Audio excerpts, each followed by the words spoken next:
तो बच्चों कैसे हैं आप सब। बहुत बहुत स्वागत है आपका आज की इस वीडियो में। आज का ये वीडियो क्लास 12th के बच्चों के लिए बहुत ज़्यादा खास होने वाला है, क्योंकि इस वीडियो में हम लोग देखने वाले हैं क्लास 12th का जो आपका इंग्लिश कोर सब्जेक्ट है, जिसका सब्जेक्ट कोड है आपका 301।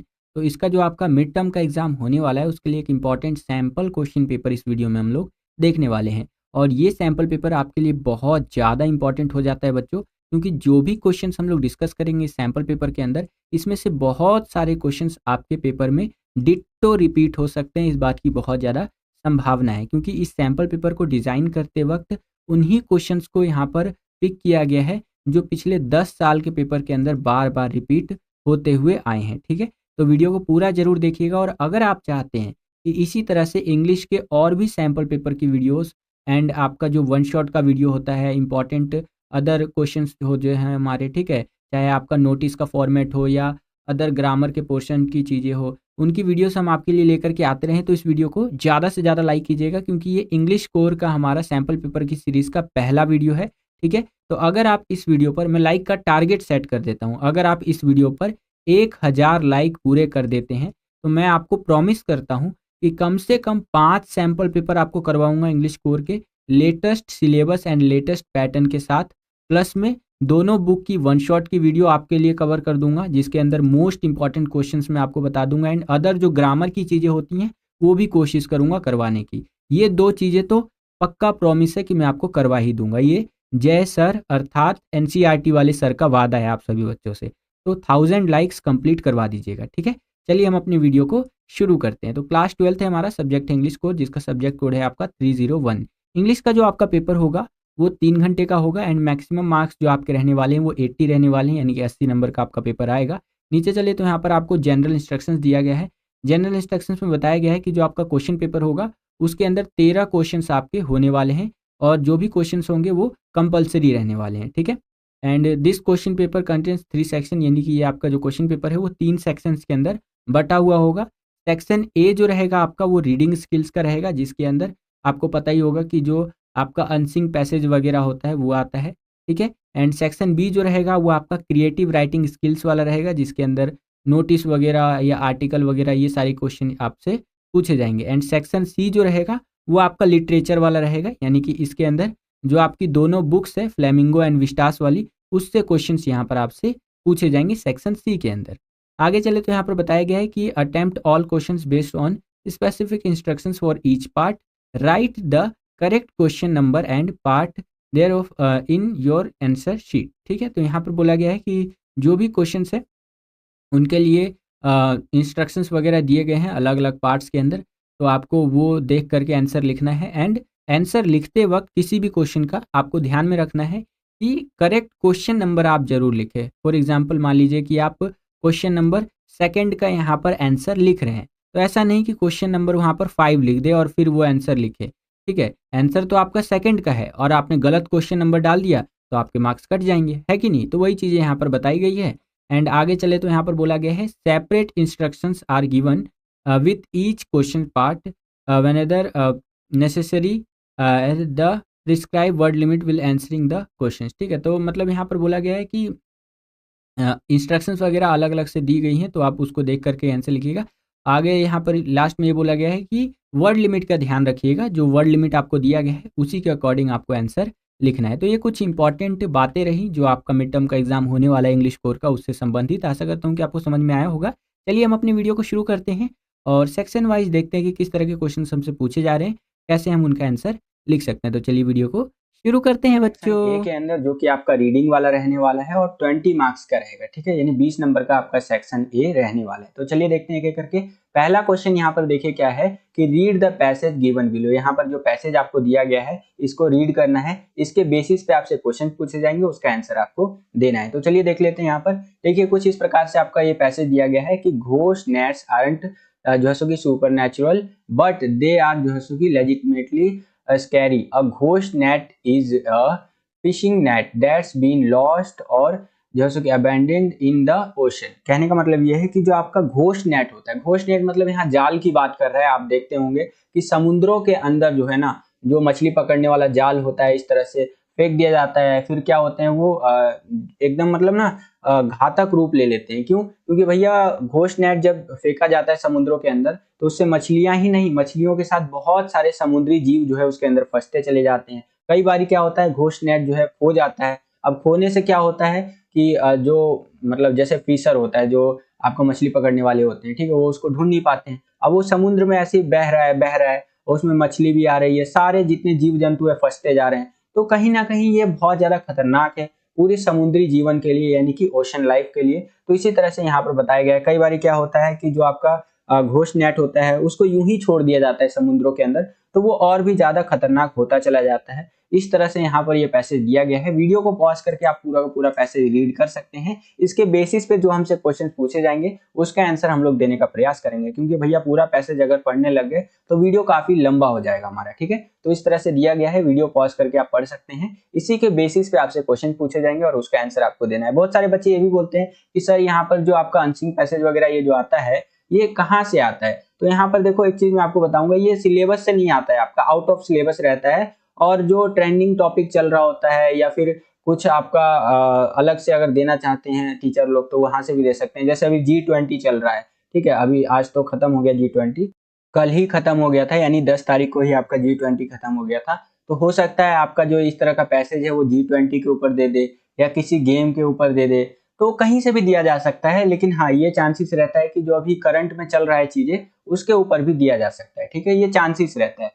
तो आपका अनसिंग पैसेज करने का बेस्ट तरीका यही है कि आप प्रैक्टिस करिए। जितना ज्यादा आप अनसिंग पैसेज का प्रैक्टिस करेंगे टाइमर लगा करके कि हाँ एज इट इज मैं पेपर देने बैठा हूँ और चलो अनसिंग पैसेज का प्रैक्टिस करता हूँ, तो उतना ज्यादा आपके लिए आसान होगा पेपर के अंदर अनसिंग पैसेज को सॉल्व करना, ठीक है। तो ये चीजें आप समझ के चलिए और करते रहिए, आपका इंग्लिश का पेपर बहुत अच्छा जाएगा। तो चलिए देखते हैं, यहाँ पर इस तरह से आपका ये पैसेज दिया गया है और इसके बेसिस पे क्वेश्चन वहां पूछा जाएगा, उसका आंसर हमें देना है। यहाँ पर देखिए क्या लिखा गया है कि based on your understanding of the passage answer the questions given below 1 into 10। यानी कहने का मतलब ये है कि जो भी आपने इस पैसेज को पढ़ा समझा, जो भी आपकी अंडरस्टैंडिंग है उसके बेसिस पे क्वेश्चंस को आपको पढ़ना है और फिर आंसर लिखना है। तो चलिए देखते हैं, पहला क्वेश्चन यहाँ पर देखिए क्या है कि complete the sentence by choosing N appropriate option. यानी कि आपको सेंटेंस को कंप्लीट करना है, जो भी करेक्ट ऑप्शन लग रहा है उसको चूज करके। तो यहाँ पर सेंटेंस क्या है भैया कि ghost nets have been named so because they is are not owned by anyone. कहने का मतलब ये है कि जो आपका घोस्ट नेट होता है, जिसको आप भूत जाल भी कह सकते हैं, इसका भूत जाल जो इसका नाम है इसलिए रखा गया है क्योंकि ये जो है किसी के द्वारा भी ओन नहीं है, यानी कोई इसका मालिक नहीं होता है, ठीक है। तो इसीलिए इसको घोस्ट नेट कहा गया है, ठीक है। तो ऑप्शन नंबर जो सी है हमारा, ये बिल्कुल करेक्ट आंसर हो जाएगा। दूसरा क्वेश्चन देखिए बच्चों, यहाँ पर क्या पूछ रहा है कि comment on the writers reference, ठीक है, यानी कि जो राइटर का रेफरेंस है उसके ऊपर आपको कमेंट करना है कि घोस्ट नेट जो होते हैं, पैराग्राफ 1 में बताया गया है, एक हेल्थ प्रॉब्लम है ओशंस के लिए, यानी महासागरों के लिए, ठीक है। तो इसके ऊपर जो है आपको आंसर लिखना है। तो कुछ इस प्रकार से आंसर आप लिख सकते हैं कि the ghost nets are the reason the marine life is frequently sick if not address this health issue would soon be chronic. कहने का मतलब यह है कि जो आपका समुद्री जीवन है ये बीमार मतलब हो रहा है, या कह लीजिए इसका बीमारी का जो कारण है ये घोस्ट नेट ही है। क्योंकि देखो घोस्ट नेट आप क्या समझ रहे हैं कि हाँ भैया एक मछली पकड़ने वाले ने इस तरह से जाल फेंक दिया समुद्र में, अब वो क्या होगा कि समुद्र की लहरों से किनारे आ जाएगा, ऐसा नहीं होता है। वो क्या होता है ना, समुद्र के अंदर जाता जाता है, जिससे क्या होता है कि वहां पर जो भी लाइफ है, यानी जो भी जीव वगैरह है, जैसे आपका शार्क वगैरह हो गया, मैं मछली बना रहा हूँ यहाँ पर, ड्राइंग बहुत खराब है भाई, जज मत करना, ठीक है।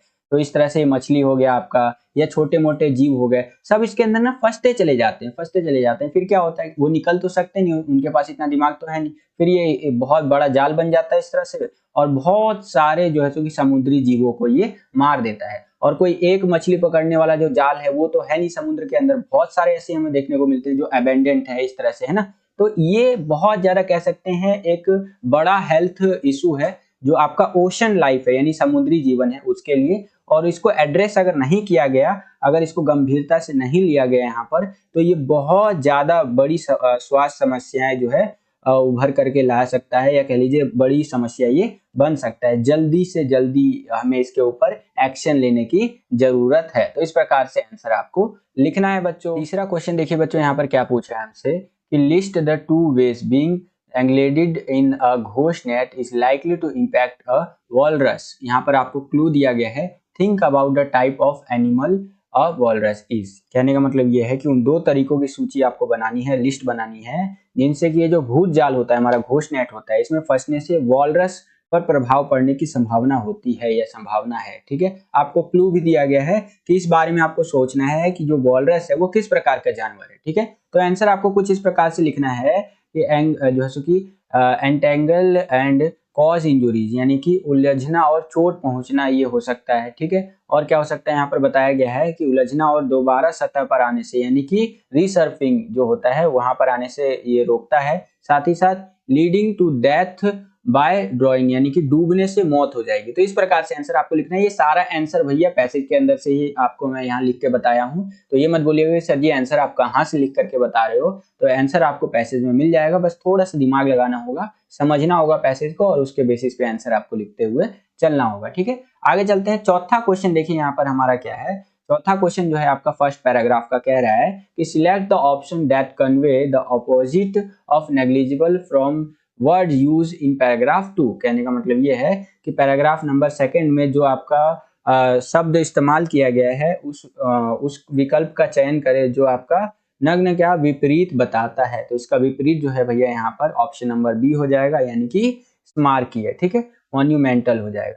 पांचवा क्वेश्चन देखिए बच्चों, यहाँ पर क्या पूछ रहे हैं हमसे कि the writer would not agree with the given statement, यानी कि जो लेखक है आपके ना वो इस बात से सहमत नहीं है। ठीक है, जो आपका स्टेटमेंट दिया गया है पैराग्राफ नंबर 3 के अंदर। अब कौन सा स्टेटमेंट है भैया कि मोस्ट घोस्ट नेट्स, यानी कि ज्यादातर जो आपका भूत जाल होता है, provide nutrition to marine animals upon जो है सो कि डिसइंटीग्रेशन। कहने का मतलब यह है कि ज्यादातर जो भूत जाल होता है वो समुद्री जानवरों को पोषण प्रदान करते हैं। तो इससे जो राइटर है हमारे ये एग्री नहीं करते हैं। ठीक है, ये बातें आपको पैराग्राफ नंबर 3 में मिल जाएंगी। आगे चलते हैं। यहाँ पर अगला जो हमारा क्वेश्चन है, छठा क्वेश्चन फर्स्ट पैसेज का, वो इस तरह से है। यहाँ पर आप देख सकते हैं कि some record share that fishing nets used to be made on common rope using जो है सो कि natural fibers prior to the 1960s। Based on your understanding of the passage 3 list one major advantage that this had over the fishing nets being used इन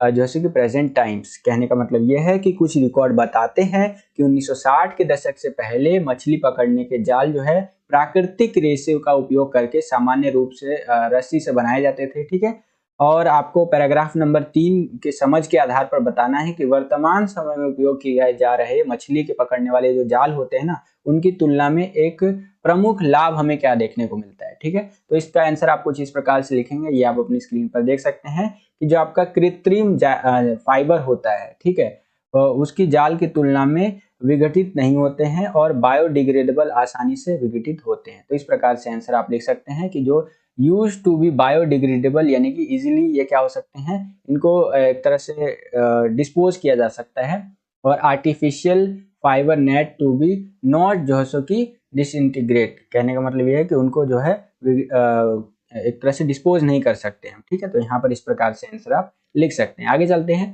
सातवां question कुछ इस प्रकार से पूछा गया है। यहाँ पर आप देख सकते हैं कि why is it fair to say that commitment and innovation have to go hand in hand to rid the oceans of ghost nets. कहने का मतलब यह है कि यह कहना क्यों उचित है कि महासागरों को भूत के जाल से मुक्त कराने के लिए प्रतिबद्धता और नव जो कि प्रवर्तन को साथ साथ चलना होगा। तो इस प्रकार से हमारा क्वेश्चन है। तो आंसर आपको कुछ इस प्रकार से लिखना है कि पूरा करने के लिए दृढ़ता या लंबे समय की आवश्यकता होगी। ठीक है, यहाँ पर आप आंसर देख सकते हैं।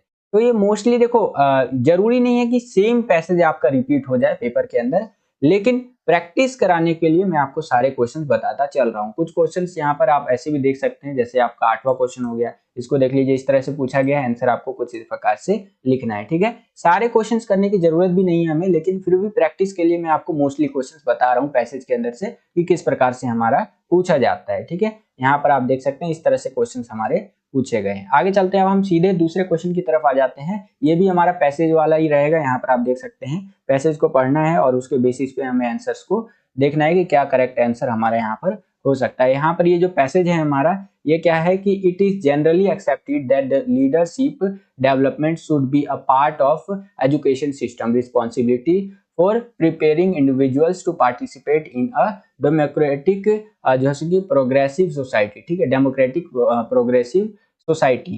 कहने का मतलब यह है कि यह आमतौर पर स्वीकार किया गया है, एक्सेप्ट किया गया है कि लोकतांत्रिक और प्रगतिशील समाज में भाग लेने के लिए व्यक्ति को तैयार करने के लिए नेतृत्व जो होता है, यानी लीडरशिप जो होता है, वो आपका एजुकेशन वगैरह उसके अंदर बहुत ज़्यादा इंपॉर्टेंट रोल प्ले करता है कि हाँ, एक बंदे को एजुकेट करेंगे तो वो आगे चल के एक प्रोग्रेसिव सोसाइटी का पार्ट बनेगा और डेमोक्रेटिक गवर्नमेंट वगैरह इसमें जो है एज अ पार्ट बनेगा डेमोक्रेटिक गवर्नमेंट का, ठीक है, यानी लोकतंत्र का एक हिस्सा बनेगा, है ना। तो इस तरह से करके यहाँ पर आपको ये पैसेज दिया गया है, पूरा का पूरा आप रीड कर सकते हैं वीडियो को पॉज करके।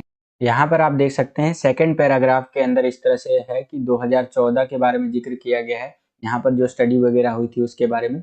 आप इस तरह से वीडियो को पॉज करके पूरा का पूरा रीड कर सकते हैं। टेबल वगैरह आपको यहाँ पर देखने को मिलेगा, और जब भी आपको पैसेज में इस तरह से टेबल या कुछ डेटा या ग्राफ वगैरह देखने को मिलेगा ना, तो इससे क्या होगा कि जो क्वेश्चंस होंगे उनका आंसर ढूंढने में आपको आसानी होगा, इजीली आप क्वेश्चंस के आंसर ढूंढ सकते हैं और लिख सकते हैं, ठीक है।